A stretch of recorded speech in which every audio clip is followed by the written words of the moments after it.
Shalom à toutes et à tous, que Dieu vous bénisse richement. Merci d'être avec nous dans cette émission.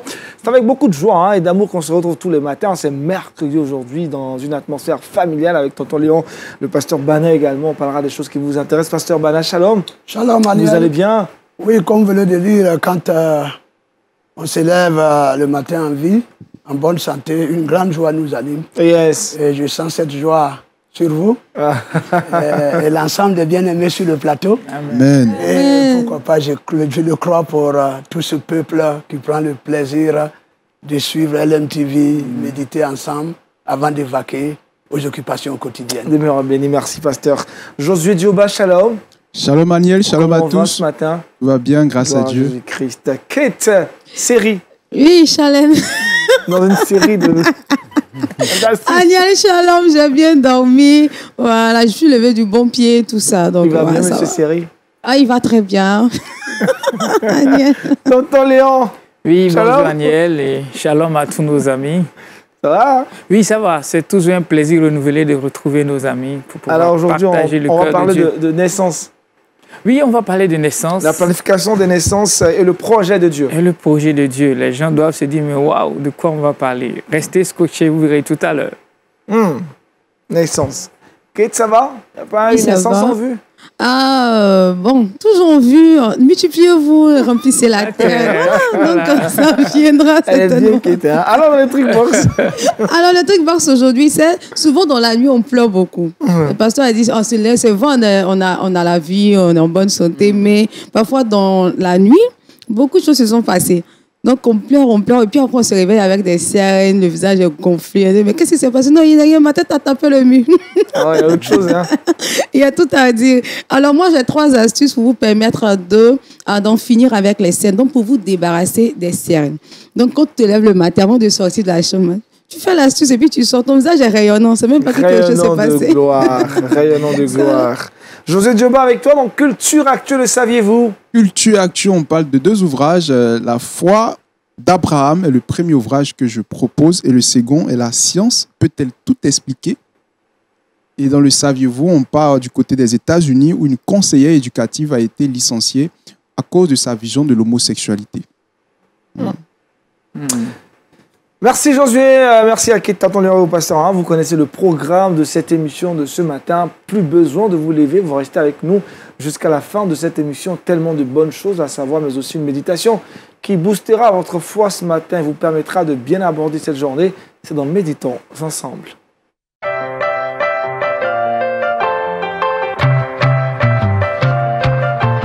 Oui, sujet du jour, Amiel, prière et accomplissement des promesses de Dieu. Et dans cette rubrique Méditons ensemble, nous allons tirer notre méditation du livre de Daniel au chapitre 9, le verset 3. Voici ce qui est dit. Il dit, j'ai tourné ma face vers le Seigneur Dieu afin de recourir à la prière et aux supplications en gênant et en prenant le sac et la cendre. Je priai l'Éternel mon Dieu et je lui fis cette confession. Seigneur Dieu grand et redoutable, toi qui gardes ton alliance et qui fais miséricorde à ceux qui t'aiment et qui observent tes commandements. Alors, c'est de cette pensée de Daniel où j'allais dire ce verset du livre de Daniel que nous allons parler de notre méditation ce matin. Alors, nous avons dit prière et accomplissement des prophéties bibliques. Ce texte, sinon ce verset que nous venons de lire, se situe dans un contexte très bien précis. Il s'agit des enfants d'Israël qui, à cause de leur désobéissance, se sont retrouvés à Babylone, assujettis par le roi babylonien d'alors. Et Daniel, Shadrach, Meshach et Abednego et autres étaient des jeunes gens qui étaient déportés à cette époque-là. Mais cette déportation était suivie d'une promesse. La parole de Dieu nous parlait donc d'un certain nombre d'années qui s'écouleront. Et au terme de ces années-là, alors Dieu va rétablir Israël. Dieu va rétablir Israël. Et cette promesse doit s'accomplir parce que Dieu l'a dite. Et voici que Daniel en lisant les livres, va découvrir que cette promesse n'est pas loin d'arriver. Et donc, la promesse va s'accomplir. Mais Daniel n'est pas resté passif.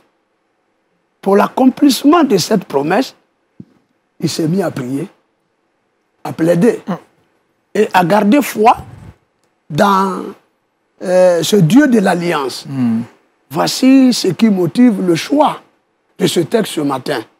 Pour dire que, effectivement, premièrement, avec Dieu, le chrétien doit savoir que Dieu fait des choses sans demander l'effort de quelqu'un. Amen. Il le fait. Parce qu'il y a des miracles qu'il fait sans demander notre effort. Et par contre, nous verrons que à certains endroits, Dieu va demander l'effort de son peuple. Amen. Et Daniel nous donne ici un exemple. Donc je voudrais dire ce matin dans notre méditation que les promesses de Dieu faites à son peuple s'accompliront. Nous étions sur le plateau avec Léon il n'y a pas longtemps où il parlait des prophéties de Dieu. Que si elles tardent, nous devions savoir qu'elles s'accompliront. Dans Habakkuk, chapitre 2. Et je dis aux frères et aux sœurs, à l'Église, de garder espoir, de garder confiance dans la parole de Dieu. Ce que Dieu dit, il accomplit. Et d'ailleurs, ce verset a été encore cité du prophète Ésaïe, que aucune parole de Dieu ne sort sans accomplir son effet. Ce n'est pas possible. La parole de Dieu qui sort accomplira toujours son effet et retourner à Dieu. Et Dieu le compare, ou j'allais dire la compare à la pluie. Quand la pluie tombe, elle accomplit un effet. La verdure pousse, la sécheresse passe, et tout produit. Ça, ce sont là les effets de la pluie sur la terre. Et Dieu dit ainsi sa parole. Et donc, nous qui sommes les enfants de Dieu, il arrive des fois que nous nous posons des questions. Est-ce que la parole de Dieu est vraie? Est-ce que la Bible est vraie? Est-ce que la Bible est la parole de Dieu? Est-ce que ce que la Bible dit peut s'accomplir ou va s'accomplir? Voici que Daniel a lu dans des livres et était certain de l'accomplissement de ces prophéties-là. Et les prophéties bibliques vont s'accomplir. Amen. Les prophéties bibliques sur le retour du Seigneur vont s'accomplir. Amen. Amen, amen, amen. D'ailleurs, les prophéties bibliques sur sa naissance, Ésaïe l'a prophétisé, une vierge enfantera. Et dans les évangiles, Matthieu chapitre 2, Marie a enfanté, une vierge d'Israël a enfanté, une prophétie qui s'est accomplie. Et donc, les prophéties bibliques, en termes de promesses également bibliques, vont s'accomplir. Et les enfants de Dieu doivent attendre, même si elles tardent. Et je voudrais ce matin encourager les uns et les autres que les prophéties dites sur votre vie, même les prophéties dans une église, Dieu peut parler par des prophéties à l'église. Et on écoute. Et si cette prophétie s'adresse à toi et que ça vient de Dieu, elle va s'accomplir. Et Daniel est resté attaché à cette vérité biblique à laquelle j'invite aussi chacun à s'approprier les prophéties bibliques, les promesses de Dieu, et pour notre vie et pour l'Église s'accompliront. Amen. Maintenant, l'Église, où le chrétien doit-il rester inactif, passif, quant à ces promesses de Dieu ou quant aux réalités liées aux prophéties ou liées aux promesses de Dieu pour sa vie? Non. C'est là que Dieu va faire appel à son effort. Et Daniel nous donne cet exemple.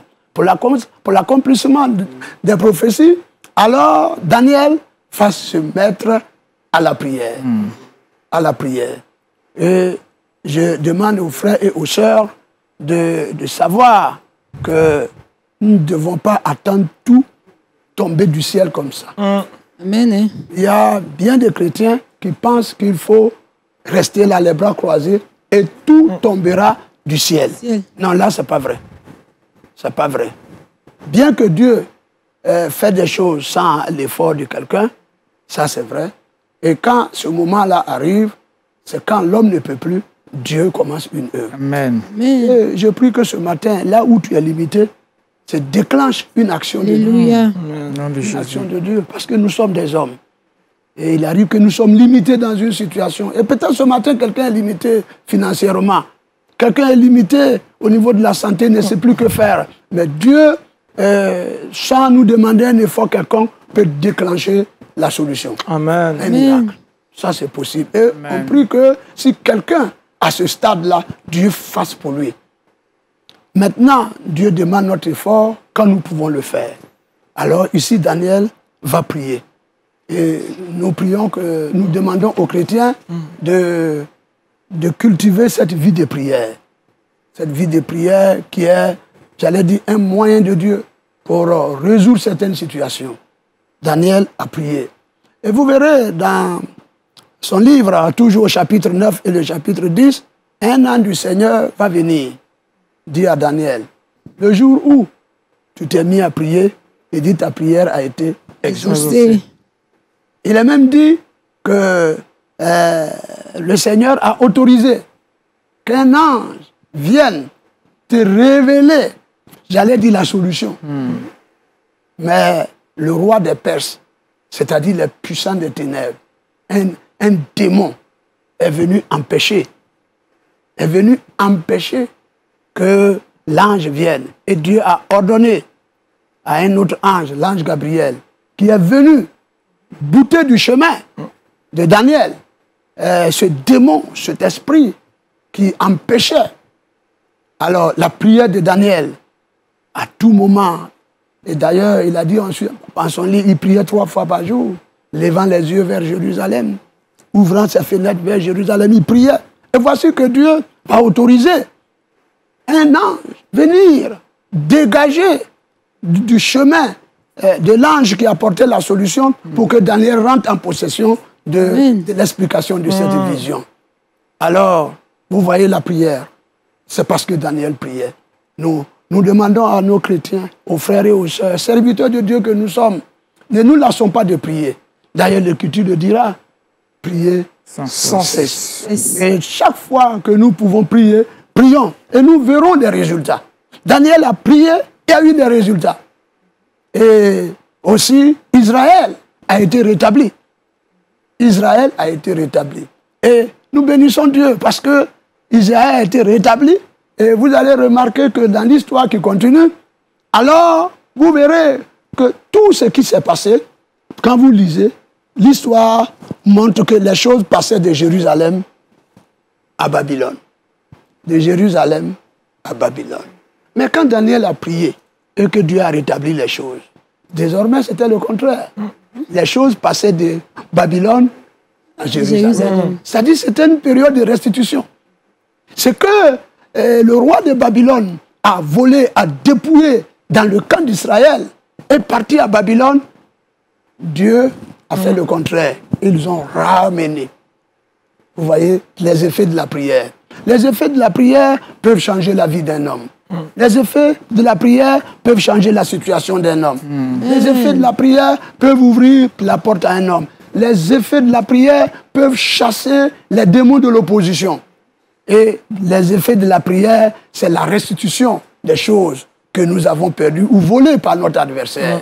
Alors j'encourage l'Église à prier. Et individuellement, chez vous à la maison, individuellement en trouvant un temps, et bien collectivement, familial, dans un foyer, la prière peut décanter les situations. Amen. Ne nous lassons pas de prier. Quand nous sommes en face d'une réalité et que nous rappelons que les promesses de Dieu vont s'accomplir, Dieu demande que tu pries.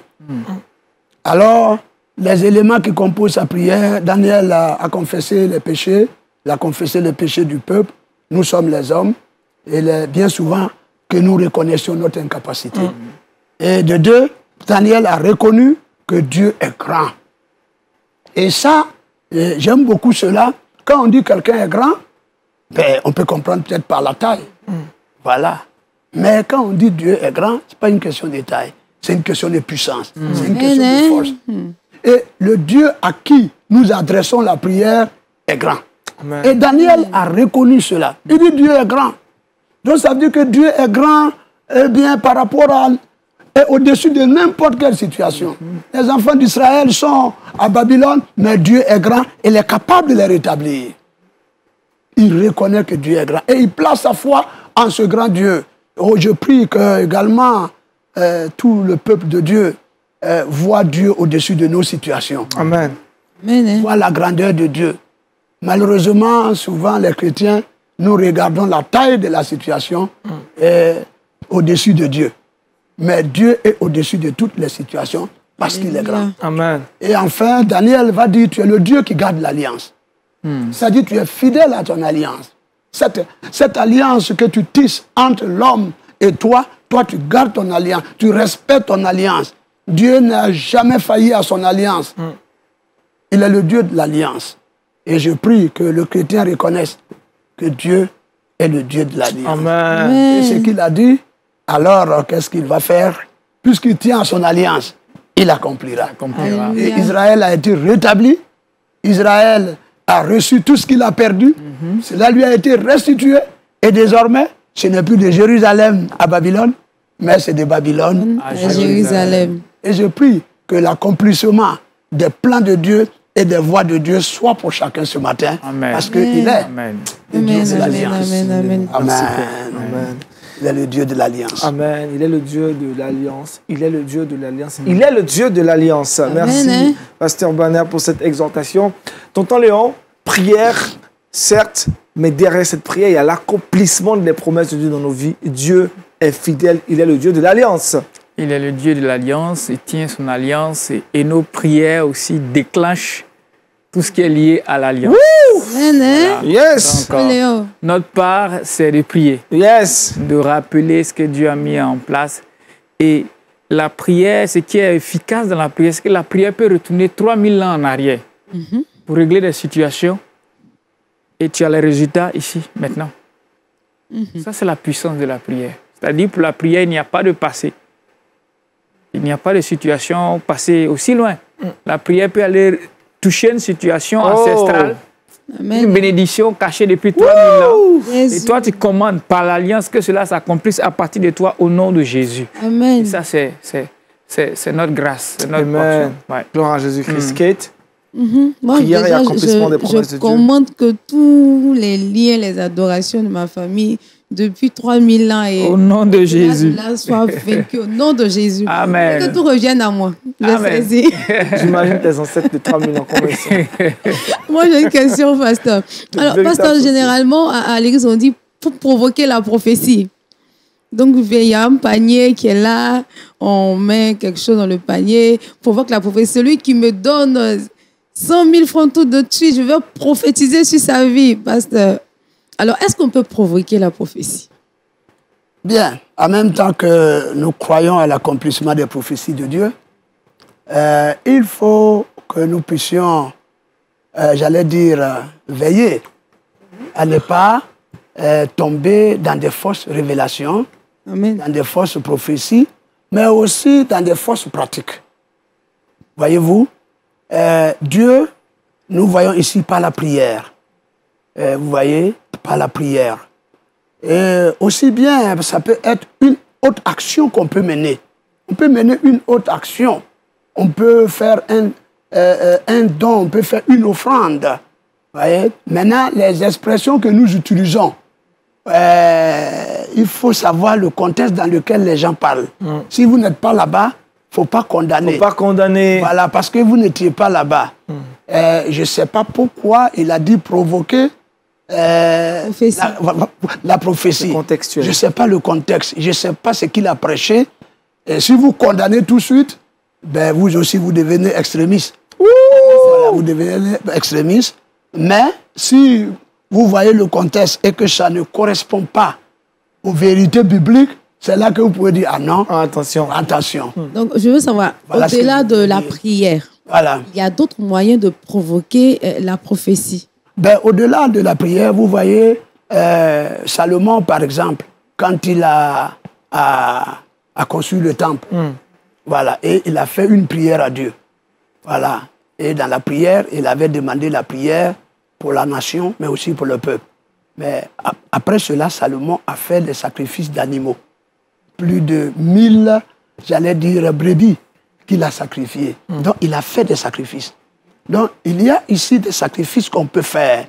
Voilà, on peut faire des sacrifices. Et parmi ces sacrifices-là, c'est ce que l'on doit faire. Vous voyez, l'on doit faire la prière et l'on peut faire une offrande à Dieu. Voilà, une offrande à Dieu.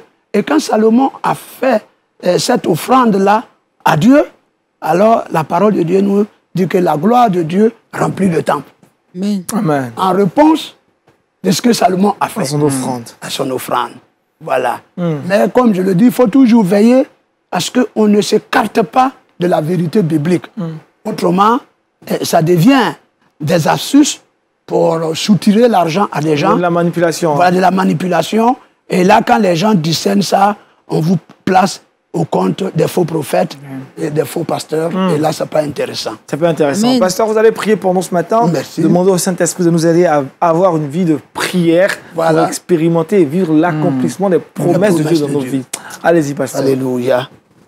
Notre Dieu et notre Père, ce matin, en ce jour béni, nous invoquons ton nom, le nom de Dieu, le nom grand, le nom puissant, le nom merveilleux, ce nom que nos dévanciers ont connu, ce nom que les pères de la foi ont connu, et ce nom qui a été une bénédiction pour eux. Seigneur, nous aussi, nous connaissons ce nom.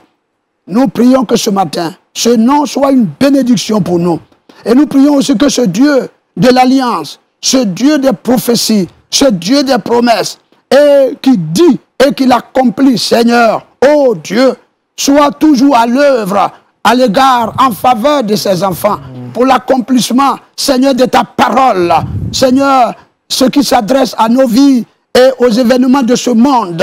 Seigneur, et à ton retour, nous prions que, Seigneur, l'Église, chaque jour, voit l'accomplissement de ces choses et se préparer dans l'attente du retour glorieux de notre Seigneur, notre Dieu.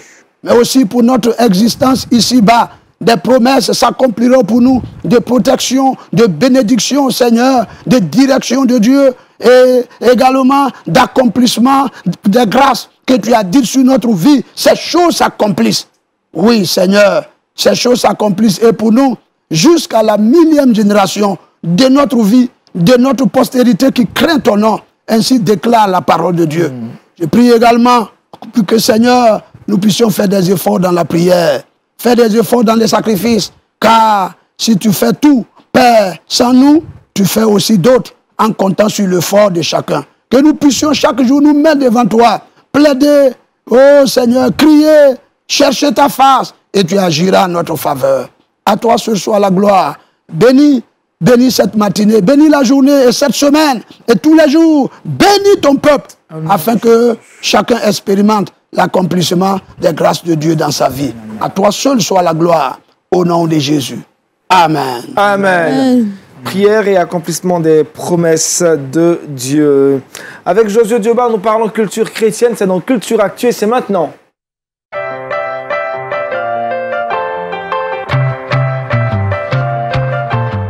Littérature au programme avec Josué Dioba. Oui, je parle de deux ouvrages aujourd'hui, Aniel. Le premier intitulé La foi d'Abraham de l'auteur Denis Laan.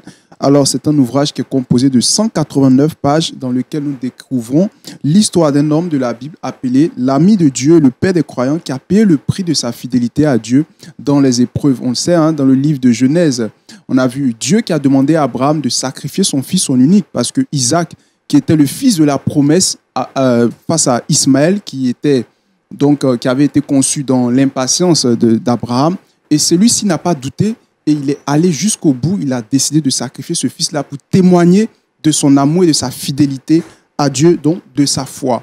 Ainsi, cet ouvrage interpelle le chrétien à ne pas douter dans ce monde dans lequel aujourd'hui la foi est mise en jeu, où les gens sont en train de vivre une vie de désordre, où les gens aujourd'hui, avec le développement de la technologie et tout ça, ont baissé dans la foi. Et le Seigneur même pouvait nous dire comme ça que est-ce que quand je vais revenir, je vais trouver la foi sur la terre. Ça veut dire que Dieu lui-même était prévisible. Jésus était prévisible. Il savait que c'est des choses qui pouvaient arriver. Et à l'image donc d'Abraham, nous pouvons marcher dans la foi et démontrer notre fidélité à Dieu.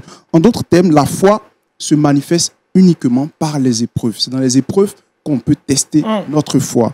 Alors, le second ouvrage que je propose est celui de John Lennox intitulé « La science peut-elle tout expliquer ?» C'est un ouvrage qui est composé de 156 pages. Aujourd'hui, beaucoup de personnes ne croient plus en Dieu avec la découverte et les progrès technologiques que connaît le monde. On parle aujourd'hui d'intelligence artificielle. On parle aujourd'hui de crise par-ci, par-là. Et plusieurs personnes ont baissé dans la foi. Ils se demandent, mais si Dieu existe, pourquoi il y a toutes ces choses-là? Aujourd'hui, même les gens n'ont plus recours à Dieu parce qu'ils se disent que grâce à la technologie, on peut tout avoir. Voilà, la technologie a tellement simplifié la vie des gens qu'aujourd'hui, bon, croire encore en Dieu, c'est plus vraiment d'actualité. Donc, c'est un ouvrage qui vient nous interpeller pour nous faire comprendre que la science a des limites et que la science n'est pas au-dessus de Dieu, mais que Dieu est au-dessus de la science parce que Dieu lui-même est celui-là qui a inspiré ces scientifiques-là. Donc, c'est des ouvrages pour le bon public, toutes ces personnes-là qui peuvent retrouver ces ouvrages-là, à la fois scientifiques et fervents chrétiens. Le professeur John Lennox propose dans cet ouvrage une réflexion stimulante et accessible à tous, qui nous donne donc de comprendre l'importance de Dieu face à la science. Voilà un peu. Nickel. Tonton Léon. La foi d'Abraham, c'est le modèle de foi qu'on peut tout savoir. Il est le père de tout, en fait. Le père des familles, le père de l'Église et tout ça. Et donc, il est le père aussi de la foi. Abraham est parti à un moment où il n'y avait pas forcément de preuves. Aujourd'hui, nous avons des preuves de tout ce que Dieu a fait dans la Bible, des promesses qui se sont accomplies. Aujourd'hui, nous avons des miracles qui se passent tous les jours dans nos églises. Donc, nous, on a déjà vu Dieu agir, en fait. Abraham n'avait pas de preuves. C'est ça la foi authentique. C'est-à-dire, OK, je suis d'accord, je crois et je te suis. Amen. Et on a vu Abraham dans tout ce processus. On pourrait imputer à Abraham le fait qu'il n'a pas été patient. Mais notre impatience est plus grande que celle d'Abraham. Oui, on ne peut pas nous en tout cas, cette génération, on ne peut pas lui reprocher ça. Parce que nous aussi, bien vrai que la Bible soit disponible, que les pasteurs nous enseignent, que les prophéties soient là, on est encore... c'est difficile pour nous de pouvoir croire. Donc, la foi d'Abraham, allons-nous puiser dans cette foi. Donc, avec cet ouvrage, on verra la foi authentique. La science peut-elle tout expliquer? Ça revient à parler des limites de la science. La science ne peut pas tout expliquer. Elle a beau expliquer beaucoup, mais elle ne peut pas tout expliquer. Elle va montrer des limites. Et là où elle s'arrête, c'est là que commence la grâce et la gloire de Dieu. Donc, pour être plus complet, il faut que la parole de Dieu vienne justifier, vienne témoigner de ce que Dieu fait au travers de la science. Merci, tonton Léon. Pasteur Bana, 2 ouvrages que José nous propose. Votre avis sur ces ouvrages, leur thématique? J'allais dire répéter ce que Léon et notre fils viennent de dire. Abraham est le père de la foi. Il nous enseigne beaucoup sur la foi. Donc, une étude biographique a montré beaucoup de choses de la vie d'Abraham et sur sa foi que nous devions copier. Donc, la génération actuelle doit apprendre la foi d'Abraham. Et il a bien dit, Léon, Abraham n'avait pas de preuves, mais il est parti. Mais aujourd'hui, quand on lit la Bible, on a la preuve de ce que Dieu dit. Mais aujourd'hui, la foi fait défaut dans un monde où on veut tout avoir rapidement. Ça, c'est vrai. Maintenant, pour ce qui est des scientifiques, bon, nous disons que la science ne peut pas tout expliquer. Et d'ailleurs, ceux qui aujourd'hui ont ce grand savoir et qui ne croient pas en Dieu, c'est dommage. S'ils connaissaient la parole de Dieu, je crois que c'est là même qu'il faut croire que Dieu existe. Parce que ce que nous savons aujourd'hui, ce qu'ils font aujourd'hui, nous était le péché, on n'allait faire plus que ça. Ah non, l'homme serait hyper intelligent. Puisque Dieu allait lui donner la connaissance. L'arbre de la connaissance du bien et du mal. Quel était son rôle dans le jardin? Bref, ce n'est pas l'enseignement d'aujourd'hui. C'était pourquoi. Mais le péché est venu réduire toutes ces choses-là Et donc, un homme intelligent devait pouvoir dire, ah non, Dieu a dit dans la Bible qu'il nous rendrait intelligents. Et malheureusement, la méconnaissance de la parole de Dieu fait que les gens pensent que ce qu'ils ont là, ce qu'ils possèdent, viennent d'eux. Alors que non, ça vient de Dieu. La connaissance vient de Dieu. Bref, donc, ici, on avait la Bible à côté, ben, le savoir allait être plus grand. Mais malheureusement, les gens ont mis de côté. Et les gens ont fait de leur sagesse aujourd'hui une folie. Voilà, on fait des choses contre nature avec l'intelligence que Dieu a donnée à l'homme. En opérant un homme pour devenir une femme pour devenir un homme. N'importe quoi. C'est n'importe quoi. Mais l'homme devait avoir cette intelligence. S'il n'y avait pas le péché, je ne sais pas ce qu'on allait être. Hein. Ah oui. Voilà, difficile. Josué, rappelle les titres des ouvrages. Premier ouvrage intitulé La foi d'Abraham et le second ouvrage intitulé La science peut-elle tout expliquer? As-tu la foi d'Abraham? J'en suis Annie. Elle peut stopper tout mal. Arrêtez tout. Allez, merci à Josué. On va parler avec tonton Léon maintenant dans le Kids Time.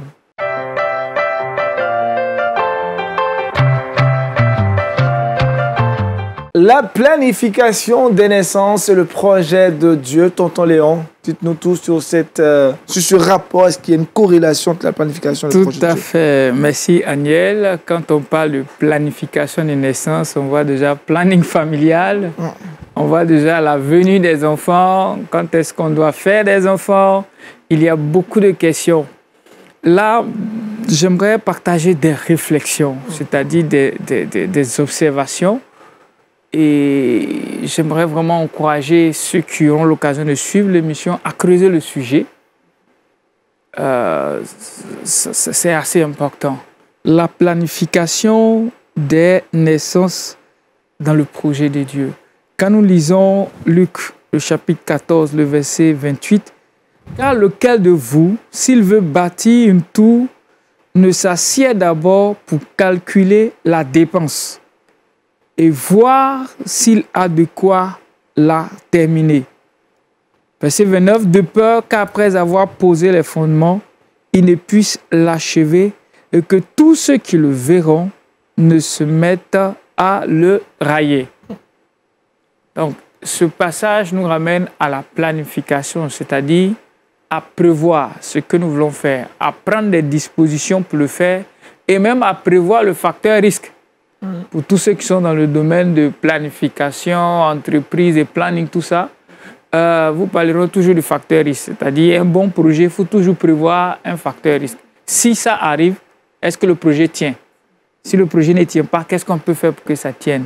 Donc, dans le cadre des naissances, la science, sinon tout ce qui est santé, propose le planning familial, c'est-à-dire d'espacer les naissances environ 2 ans, sinon 24 mois, 1 an, 6 mois ou un peu plus.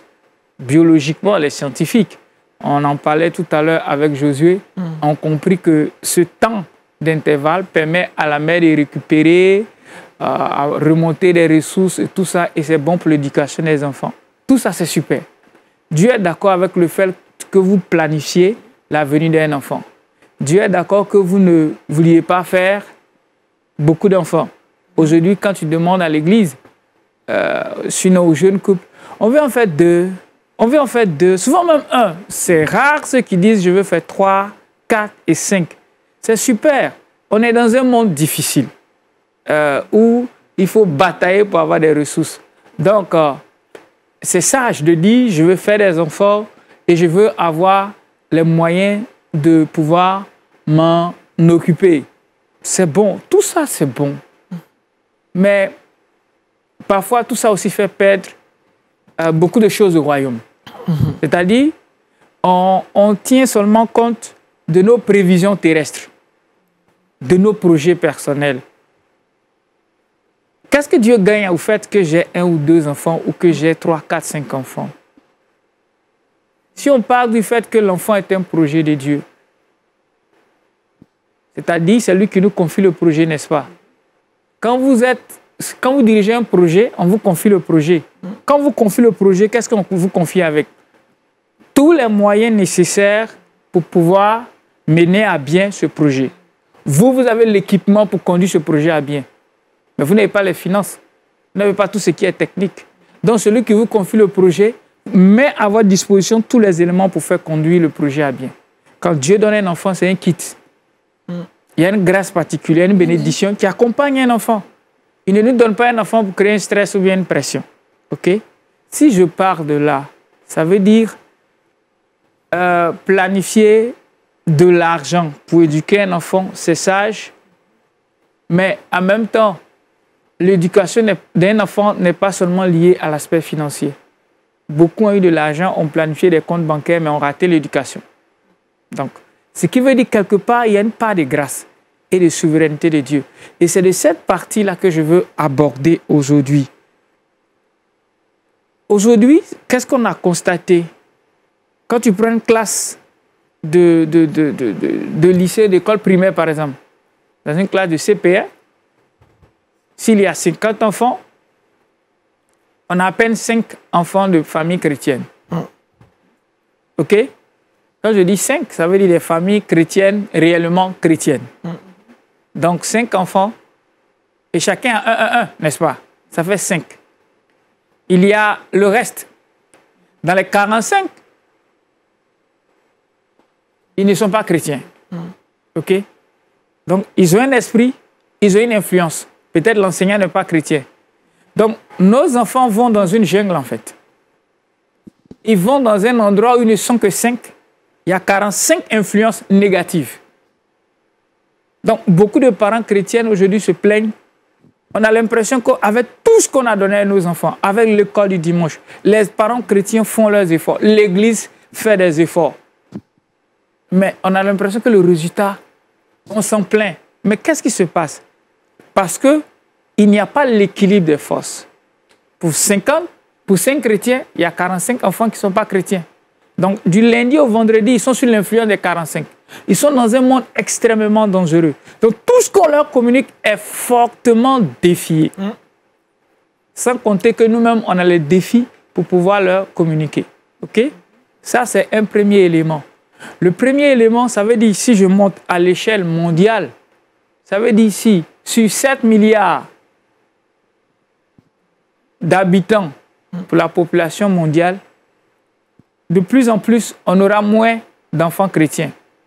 Donc, dans 10 ans, 20 ans, on aura moins de familles chrétiennes. Et donc, l'œuvre de l'évangélisation va devenir de plus en plus difficile. Parce que les chrétiens font combien? Moins d'enfants. Je ne sais pas si vous voyez un peu le ratio. C'est un calcul mathématique, mais c'est aussi une vérité spirituelle. Le schéma s'est passé en Égypte. Pharaon a décidé de tuer tous les fils premiers-nés. Qu'est-ce qui allait se passer 30 ans après? 30 ans après, on n'aura plus d'hommes pour épouser les filles israélites. Elle sera obligée de marier qui? Des Égyptiens, qui vont faire des enfants, qui vont éduquer des enfants nés de mères juives et qui auront une éducation quoi? Égyptienne. Donc l'adoration du Dieu d'Israël allait prendre un coup. Donc sur 30 ans, en Israël, on allait trouver des enfants nés d'une femme israélite, mais avec une éducation étrangère. C'est d'ailleurs l'une des raisons pour lesquelles le Seigneur a formellement défendu au peuple d'Israël de prendre des femmes étrangères. Parce que le mélange allait influencer l'éducation. Des dieux étrangers allaient être intégrés à l'éducation des enfants. Donc, le principe est, de moins en moins, on aura des chrétiens. Donc, l'iniquité va monter. Et les rares chrétiens auront plus de batailles. Au lieu qu'il y ait l'équilibre des forces dans 10 ans, 20 ans, 30 ans. Aujourd'hui, certaines cultures le payent cher. L'Asie, qui avait limité les naissances, la population est carrément vieillissante. Tous ces pays en Europe qui facilitent l'immigration, c'est pourquoi en fait? Parce que la population est vieillissante. On a besoin de main-d'œuvre. Aujourd'hui, on ouvre les frontières pour que des gens aillent, des connaissances aillent pour aller renforcer ces pays. Vous allez voir qu'à un moment donné, dans 10 ans, 20 ans, on va fermer parce qu'un équilibre a été créé. Ça, même ceux qui sont dans la démographie se rendent compte que le nombre est extrêmement important. Et donc, dans le royaume de Dieu, le nombre est extrêmement important. À la création, il a dit, soyez féconds, multipliez-vous et remplissez la terre. Je ne suis pas en train de dire qu'il faut faire 10, 15, 20, 30 enfants. Je suis en train de dire, surtout aux jeunes couples, nos pères ont déjà eu leurs enfants, les générations ont déjà eu leurs enfants. Ce message n'est pas forcément pour eux. Mais les jeunes qui vont se marier ces 5-10 dernières années et qui vont se marier, qui pensent qu'ils sont dans un monde synthétique où il faut faire juste 1-2 pour pouvoir les inscrire dans les meilleures écoles, ça, c'est des enjeux terrestres. Je vous parle des enjeux du royaume. La terre a besoin de chrétiens. La terre a besoin d'ouvriers. Donc, c'est d'aller dire à Dieu, Seigneur, combien tu as prévu que je fasse? Non pas mes plans, mais tes plans. Si Dieu vous en donne 2, c'est que c'est à partir de ces 2 qu'il veut bâtir quelque chose avec vous. Amen. Si vous en donne 3 ou 4, c'est-à-dire laissez Dieu vous bénir et de préparer les enfants qui doivent venir. Ça appelle la question d'aller prendre des contraceptifs, faire des injections pour ne plus faire des enfants. Ces questions-là sont d'ordre éthique, mais moi je crois que l'Église, sinon les familles chrétiennes, devraient prendre ces choix-là avec Dieu. Prendre ces décisions avec Dieu. Et donc, le nombre est important.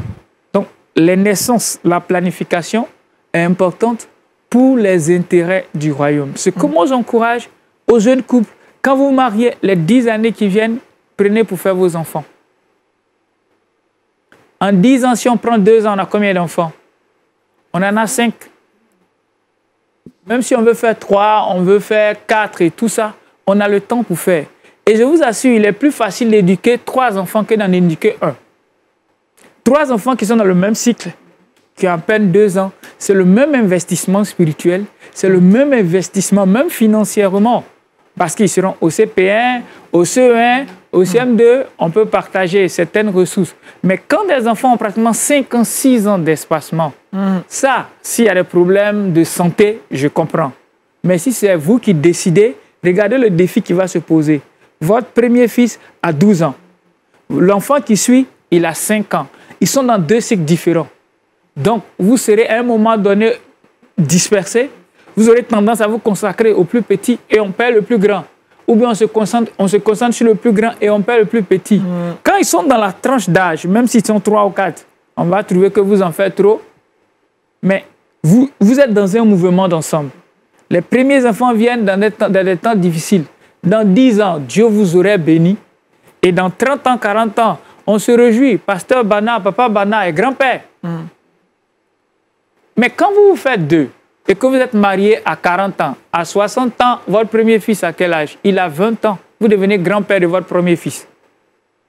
Plus vous évoluez en âge, chers parents, votre niveau d'influence sur vos enfants baisse. Or, nous sommes sur nos tropiques, on se marie à 35-40 ans. À cause des défis de la vie. Ailleurs, on se marie à 22 ans. OK? À 30 ans, il est père. À 35 ans, il est grand-père. On a le temps de voir ces enfants, de les éduquer, voir nos petits-enfants. Jouis de la grâce de Dieu que nous a donnée dans le mariage. Mais on se marie à 40 ans, c'est nous, on veut prendre 3 ans pour encore vivre le mariage. Et puis après, l'ennemi met dedans, les enfants sont bloqués. Et c'est nous, on veut faire 2. Donc, mon intervention, c'est, je vais ouvrir le débat. Là, c'est juste une réflexion que je donne à l'Église et de creuser, de voir. Le nombre est important pour le royaume. En face, ils prennent 4 femmes et chacun fait 10. Ça fait 40. Face à vos 5 enfants chrétiens, on les envoie dans une jungle. Donc, chers parents chrétiens, leaders d'église, responsables de couples foyers dans les églises, je lance l'appel. Réfléchissons, prions et demandons au Seigneur, Seigneur, quelle est l'armée tu veux qu'on élève dans notre famille? Amen. Dieu va vous conduire. Amen. Cela va pouvoir créer un équilibre et faciliter l'évangélisation à 10 à 20 ans. La terre, Vous en aviez combien? Pardon? Vous en aviez combien déjà? J'en ai 4. Et vous projetez sur combien comme ça? 5. 5. Non, Il y a un non, dernier qui arrive. Hein. C'est un bâtisseur. Hein. Wow. Il faut remplir le royaume. On a prié. Dieu vous a On dit a de faire prié. 5 enfants. Oui, on a reçu 5. Quand Wow. on était fiancés, moi, je voulais 5. Mon épouse a dit 3. OK. Donc, c'était la négociation. Quand on s'est mariés, pendant qu'on travaille dans ce ministère et qu'on aborde tous ces sujets, on a le cœur ouvert à avoir 5. Là, on en a 4. Ça veut dire qu'il Il y a un derrière. y en a encore qui vient. Merci, tonton Voilà. Léon. Merci, tonton Léon. Merci. Il a dit, il y en a encore qui viennent. Il a dit, il y en a encore qui viennent. Il a pris goût à ça. Amen. Agnès, on est Tonton Léon a pris goût à ça. Non, On ne peut plus rien faire. on est Donc, Dieu est souverain. T'es accro vraiment. curieuse. Agnès, toi, tu projettes faire combien? Tonton Léon, merci pour ton intervention. Il y a une question pour toi, Aniel. Hein? Pasteur, vous en avez combien? La réponse, Pasteur, va te d'orienter. Non, ben moi, j'avais 3, un est décédé, et il me reste 2. Voilà. Et vous êtes grand-père. Hein? Ouais. Waouh. Grand-père, Mais- c'est formidable ça. Agnès, Tout à pose la fait. question. Gloire à Jésus-Christ. Aniel n'est pas encore marié, Allez, donc, donc pas de questions. ça va venir. Ça va venir. Non, mais c'est déjà maintenant qu'il faut intégrer ces Il faut questions. intégrer ces Ben, questions. D'accord, tonton Léon, on aura compris. Il pose la question, il veut une réponse maintenant.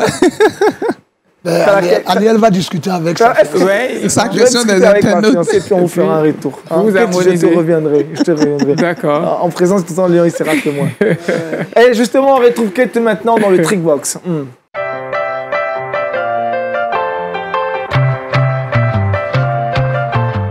3 astuces pour se débarrasser des cernes, Kate. Effectivement, après avoir fini de remplir le royaume, nous allons parler des cernes. Alors, les cernes sont généralement dues à la mauvaise circulation sanguine et au fait de solliciter un peu trop les yeux.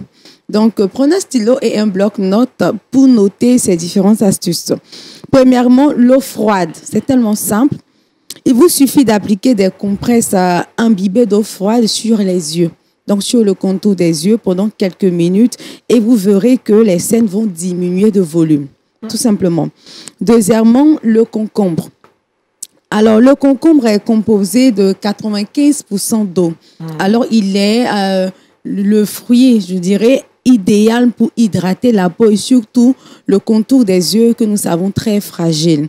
Alors, ce qu'il faut faire, c'est de couper un concombre en rondelles et de poser le concombre sur les yeux. Donc, et sur les cernes également et attendre quelques minutes. Pour plus d'efficacité, je vous conseille d'utiliser le concombre frais. Donc, très frais pour plus d'efficacité. Et pour terminer, le lait.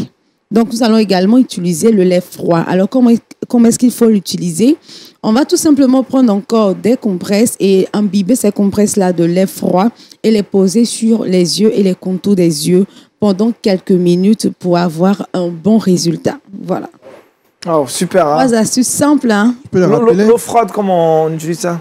L'eau froide, prenez de l'eau froide avec des compresses. Donc, mais, tu vas imbiber ta compresse d'eau froide, c'est-à-dire de l'eau glacée, on va dire comme ça en français terre à terre, pas l'eau du robinet. L'eau glacée. Voilà, Du réfrigérateur. l'eau fraîche. L'eau fraîche. Voilà, l'eau fraîche. Et mettre la compresse sur les yeux, c'est tout.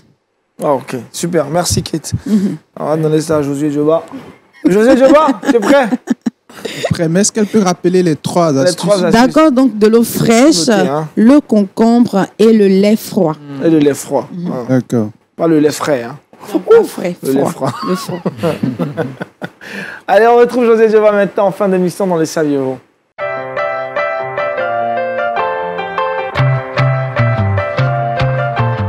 Avec Josué Joba, on atterrit aux États-Unis d'Amérique. Les États-Unis, Aniel, persécution, une conseillère éducative chrétienne a été licenciée suite donc à sa dénonciation de l'homosexualité dans un livre. Alors, elle est pasteur et elle se nomme Kathleen Barrett Lane. Elle est également conseillère en éducation dans la ville de New York. Elle a été licenciée par le maire de New York du nom de Eric Adams, qui estime que sa vision de l'homosexualité n'est pas compatible avec le système éducatif mis en place. Alors, il faut dire que dans le système éducatif, il y a l'égalité de genre, il y a l'égalité de sexe et tout. Donc, l'enfant est libre de choisir le sexe qu'il veut. Il peut se prononcer, il peut dire « moi, je suis une femme », l'autre dit « je suis un homme ». Et donc, cette enseignante-là ou cette conseillère éducative a eu à dénoncer cela. Elle a écrit un livre où, dans ce livre, elle a pointé du doigt l'homosexualité et la fornication. Parce que, comme je l'ai dit, elle est chrétienne et elle est pasteur. Et donc, lorsque son livre a été publié, le maire de la ville a été interpellé et il a décidé donc de licencier cette dame-là parce qu'il sous-entend que sa vision n'est pas compatible avec le système éducatif. Quelques heures après la publication de l'article, le maire de New York, qu'il avait recruté le mois dernier, a décidé de procéder à son licenciement et au renvoi direct. Voilà un peu. Pasteur Bana, réaction? Oui, nous allons vivre malheureusement ces choses dans ces derniers temps. Mais c'est dommage que le monde veuille que tous acceptent ce qui est mauvais. C'est-à-dire, en même temps qu'on parle de liberté, mais on ne voit pas cette liberté. Votre conception des choses n'est pas ma conception. Pourquoi, eh bien, m'influencer? Alors que moi, je prêche l'évangile, je ne vous oblige pas. Mais vous prêchez le vôtre. Et vous voulez que tous acceptent. C'est là le problème. C'est là le problème dans le monde aujourd'hui. Donc, voici le défi. Le défi. À relever avec les chrétiens. Eh bien, comme Léon l'a dit, commençons à vraiment former nos enfants. La génération, votre génération, vous aurez plus à faire que nous. Oui, c'est clair. Que nous, ça, il faut le dire. Et puis encore, il a si bien dit, les choses vont ensemble. Vous avez 5 chrétiens dans une classe sur 50. Et les 50 acceptent. Voilà. Vous voyez que votre lutte devient grande. Vous êtes réduit en minorité. Voilà, vous êtes réduit en minorité. Et donc, votre voix ne porte pas. Et cela va jusque dans les institutions. Aujourd'hui, on voit des chrétiens qui refusent. Bon, on voit tout en politique, être député, maire ou quoi. Les chrétiens ne veulent pas. J'ai dit, bon, mais écoutez, asseyez-vous, on va nous imposer tout. On va nous imposer tout. Il y a combien de chrétiens qui sont députés? Il y a combien de chrétiens qui sont maires? Il n'y en a pas. S'il y en a en minorité, les gens décident à notre place. Donc, vous, les jeunes, peut-être on profite de l'antenne pour lancer l'appel aux jeunes. Il faut étudier, il faut travailler, il faut s'insérer dans les institutions en gardant la foi. Amen. En gardant la foi. Comment un mystique peut être un député, il garde son mysticisme et on dit si un chrétien va là-bas, il va perdre la foi. Moi, c'est ce que je ne comprends pas. Un musulman peut être ministre, il est musulman, il va à la mosquée, il prie. Mais un chrétien, il est ministre, il ne peut pas venir à l'église. C'est pas normal. Bon, bref, on a un problème. Gros problème. Il faut que l'église relève ce défi. On est chrétien, on est député, on est chrétien. On est chrétien, on est enseignant, on est chrétien. Ça. On est chrétien, on est élève, on est chrétien.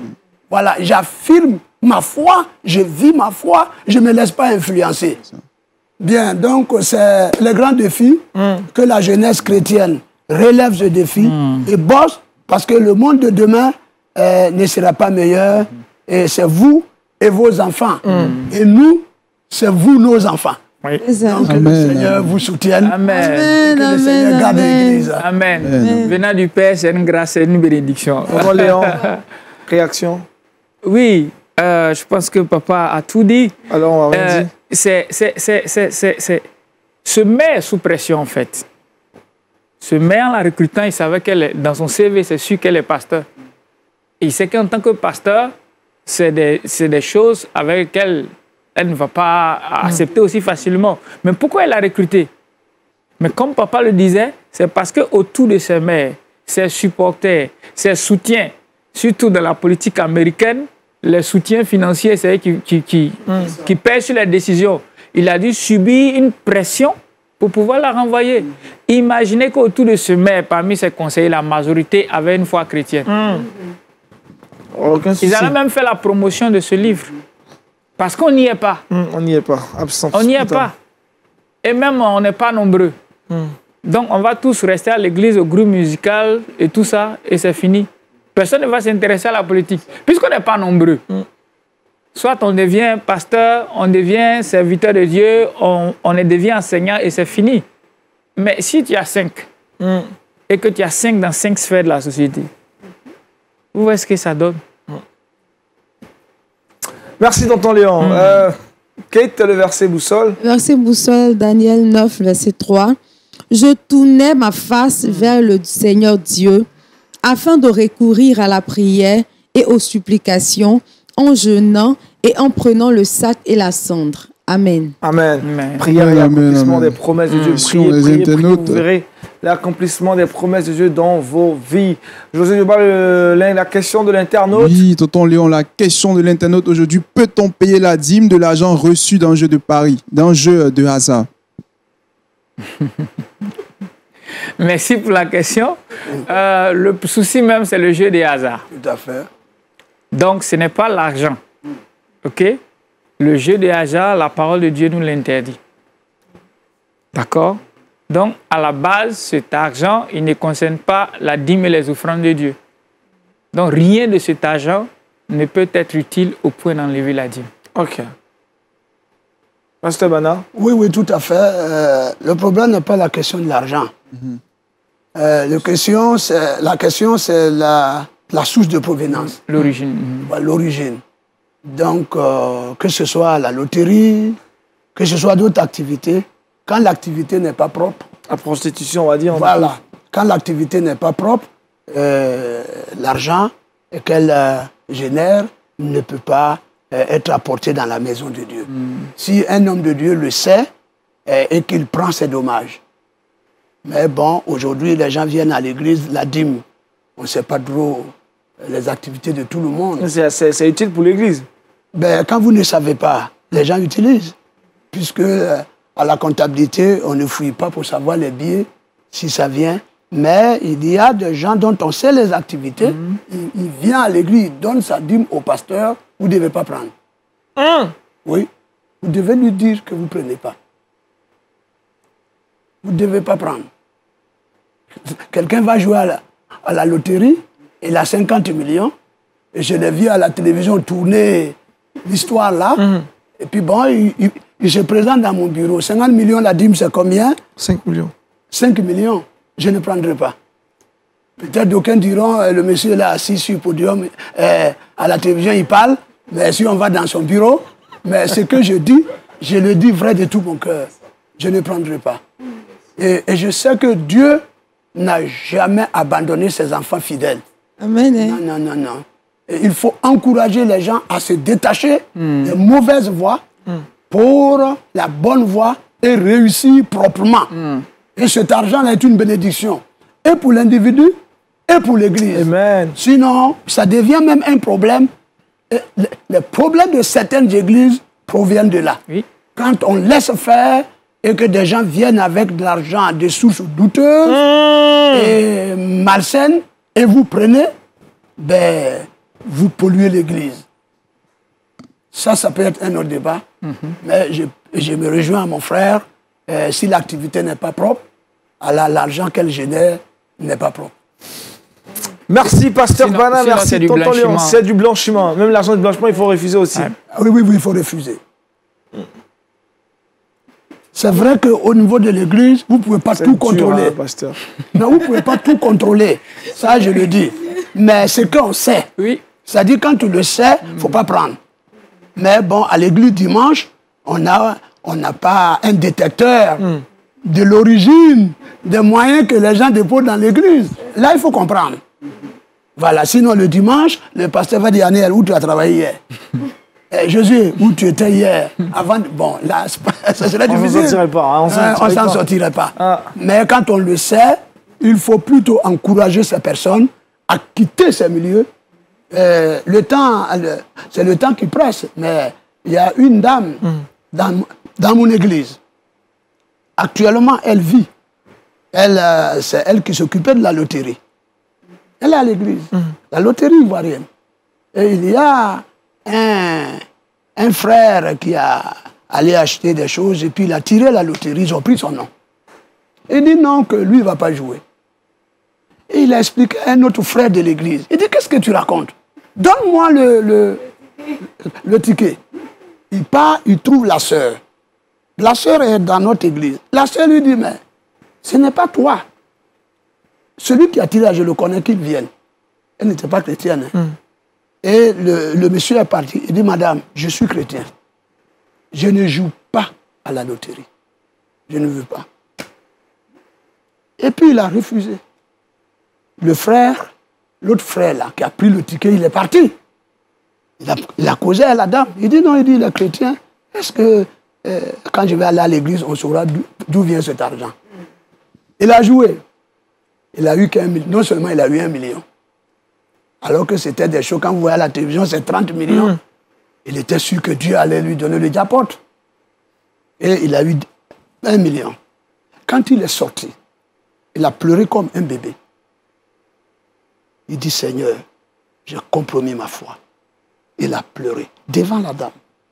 La dame a suivi l'exemple du monsieur. Elle a rendu démission. Elle a rendu démission de la loterie nationale. Rendu démission. Si un jour vous venez à la Riviera, je vais vous la présenter si vous voulez l'interviewer. Elle a rendu démission. Et elle est devenue chrétienne. Amen. Elle a fait ses affaires. Aujourd'hui, elle est fondatrice d'une école. Bayou Pougon, juste à côté de la justice. En descendant, vous avez une école. À votre gauche, c'est pour elle. Elle n'est pas affamée en tout cas. Dieu prend soin d'elle. Dieu prend soin d'elle. Donc, pour dire que c'est vrai, je ne dis pas qu'à l'église, on peut tout contrôler. Non. Mais je veux dire, ce qu'on sait, il faut réagir pour aider la personne. Sinon, vous accompagnez des gens à l'enfer pour des choses qui sont passagères. C'est clair, l'argent. C'est ce que je voulais dire. C'est bien clair qu'il ne faudrait pas donner sa dîme obtenue donc ou reçue d'une beaucoup de loto. Hein, c'est ainsi loto là. Les pasteurs ne veulent pas de votre argent dans la corbeille. Merci à toutes et à tous de nous avoir suivis. C'est terminé pour aujourd'hui. Wake Up. Retrouvez Daniel Kragby demain, vendredi, dernier numéro de la semaine. Je serai très ravi d'être avec vous, mais naturellement avec toute l'équipe. Que Dieu vous bénisse. Excellente suite de programme sur Lumière du Monde Télévision.